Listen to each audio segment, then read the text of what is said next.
Bismillahirrahmanirrahim. My name is Kashif Waid and welcome to Learn Computer Science with KW. आज हम पढ़ेंगे रोम के बारे में।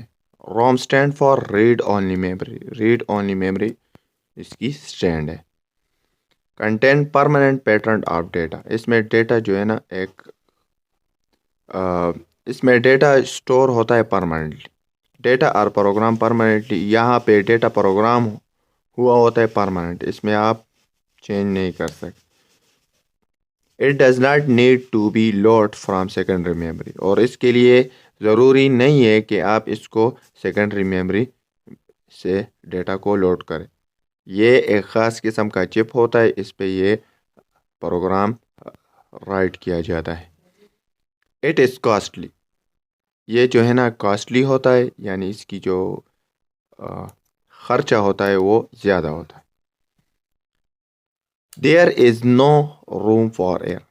और इसमें गलती की कोई गुंजाइश नहीं होती। एक बिट भी अगर एरर हो तो फिर बायोस चिप काम नहीं करता। ROM play important role in booting system. System को स्टार्ट करने के लिए रोम का अहम किरदार होता है। इसमें है types of ROM. Types of ROM कौन कौन से है? पहले है प्रोग्रामेबल रोम, प्रोम इसको हम कहते हैं प्रोम। स्मॉल नंबर ऑफ रोम, ये जो है ना इसकी साइज़ कम होती है। लेस एक्सपेंसिव, और इस पे ख़र्चा ज़्यादा नहीं आता। नॉन वोलेटाइल मेमोरी है, और इस पे डेटा जो है ना लास्ट नहीं होता। ये वोलेटाइल यानी डेटा लास्ट होने का मतलब क्या है, और परमानेंट स्टोर होने का मतलब क्या है? मतलब ये है कि अगर आप सिस्टम को ऑफ कर दे, इसमें भी जो मैंने यहाँ पे परमानेंटली लिखा है, इसका मतलब ये है कि अगर आप सिस्टम को ऑफ कर ले तो डेटा लॉस नहीं होता, जैसा कि रैम पे होता है। अगर डेटा आप कंप्यूटर को ऑफ कर दे तो फिर वो डेटा लॉस हो जाता है, वो रैम पे स्टोर नहीं होता। तो नॉन वोलेटाइल का मतलब ये है, नॉन वोलेटाइल का कि अगर आपने डेटा को राइट कर लिया एक दफ़ा, तो अगर आप कंप्यूटर को ऑफ भी कर ले फिर भी वो डेटा वहाँ पे पड़ा रहेगा। कैन बी री राइट ओनली वंस। इसको हम जो है ना इससे डेटा रिमूव कर लेंगे एक ख़ास मैकेनिज़्म के ज़रिए, और इस पे एक दफ़ा आप री राइट कर सकते हैं। अगर दूसरी दफ़ा आप री राइट करेंगे तो फिर ये काम नहीं करेगा। Special equipment is use to write data electrically. इसके लिए एक ख़ास इक्विपमेंट का इस्तेमाल किया जाता है। इलेक्ट्रिकल तरीके से इस पे डेटा री राइट करते हैं।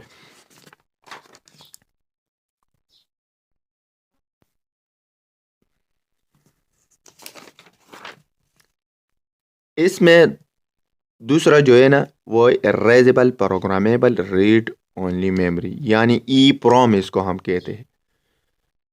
It is read and right electrically. इसको हम रीड भी करते और राइट भी करते इलेक्ट्रिकली।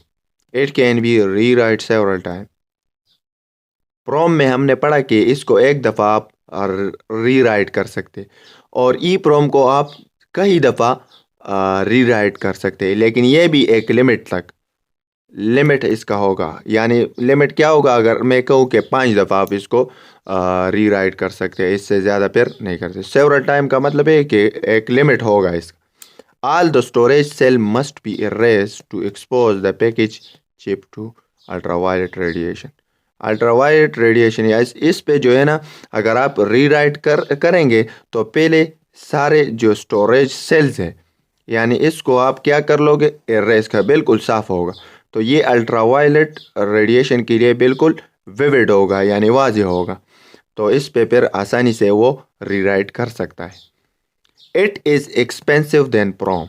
और ये मेमोरी जो है ना ये एक्सपेंसिव होती है प्रोम से, यानी ई प्रोम एक्सपेंसिव मेमोरी है प्रोम से।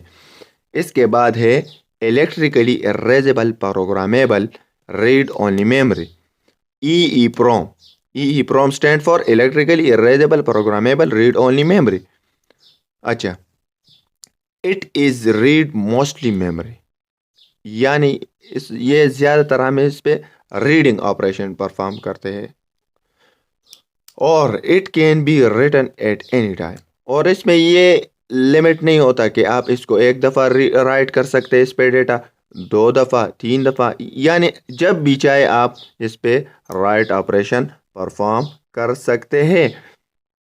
Write operation take longer time than read operation, that is several microsecond per byte. और इसमें क्या होता है कि राइट ऑपरेशन यानी डेटा को राइट करने के लिए ये ज़्यादा टाइम लेता है रीड ऑपरेशन में. यानी अगर डेटा को रीड करते हैं, आप सिर्फ डेटा को देखते, तो अगर वो डेटा यहाँ पे शो होगा तो वो मिसाल के तौर पर 50 माइक्रोसेकंड लेता है. तो राइट ऑपरेशन अगर आप इस पे राइट करोगे तो ये 60 माइक्रोसेकंड लेगा. अंदाज़ा मैं लगा रहा हूँ, जैसा कि मैं सपोज कर रहा हूँ कि अगर वो 50 माइक्रोसेकंड में रीड करेगा तो 60 माइक्रोसेकंड में ये इसको राइट करेगा पर बाइट में. यानी एक बाइट की बात कर रहे हैं, ऐसा नहीं है कि सारे मेमोरी को. For updations it is use ordinary बस control address and data lines. और डेटा लाइंस को इस्तेमाल करके इसमें हम अपडेशन करते हैं. कंट्रोल एड्रेस यानी बस कंट्रोल एड्रेस, इसको इस्तेमाल करके, और डेटा लाइंस बसेस वगैरह इसमें शामिल होते हैं जो डेटा को कैरी करते हैं. फ्लैश मेमोरी यूज ट्रांजिस्टर पर बिट. और फ्लैश मेमोरी में क्या आता है, ये ट्रांजिस्टर को इस्तेमाल करते हैं.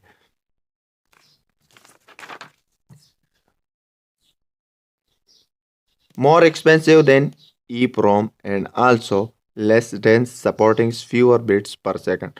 और इसमें क्या होता है कि EEPROM से ये मोर एक्सपेंसिव है, यानी EEPROM जो है वो EEPROM से ज़्यादा एक्सपेंसिव है, यानी इस पे ज़्यादा खर्चा आता है. और इसके यानी इसमें also less dense and supporting fewer bits पर सेकंड, यानी इसकी जो डेटा कैपेसिटी है वो ज़्यादा कैपेसिटी को यानी नहीं लेता ई प्रोम के मुकाबले में. यानी अगर ई प्रोम में जो है ना वो 5 बिट एक वर्ड को स्टोर करने के लिए लेता है, तो इसमें ये 3 बिट लेगा, यानी कम मेमोरी को ये लेगा पर सेकंड में. और फ्लैश मेमोरी में क्या आता है, another form of semiconductor memory. और ये सेमीकंडक्टर मेमोरी की एक और शक्ल है. It is intermediate between EPROM and EPROM. इसमें जो है ना ई प्रोम और ई प्रोम के दरमियान में ये है, यानी इसकी खसूसियात. Like EPROM flash memory use electrical erasing technology. EPROM में जो है ना हम क्या करते हैं, इलेक्ट्रिकल टेक्नोलॉजी को इस्तेमाल करते हैं. तो एंटायर ये भी इस्तेमाल करता है electrical technology. Entire flash memory can be erased in 1 or few seconds which is much faster than EPROM. और इसमें जो एंटायर मेमोरी जो होती है फ्लैश मेमोरी, यानी सारी फ्लैश मेमोरी, ये फ्यू सेकंड में इससे हम डेटा को रेस कर सकते हैं. और ये फास्ट होता है ई प्रोम से. और इसमें in addition, it is possible to erase just block of memory rather than entire chip. और इसमें ये भी पॉसिबल है, यानी मुमकिन है कि हम एक ब्लॉक यानी एक जगह से डेटा को रिमूव कर सकते हैं. यानी सारे मेमोरी को रिमूव करने से हम बचा सकते हैं, एक डेटा को ब्लॉक को हम रिमूव कर लेंगे.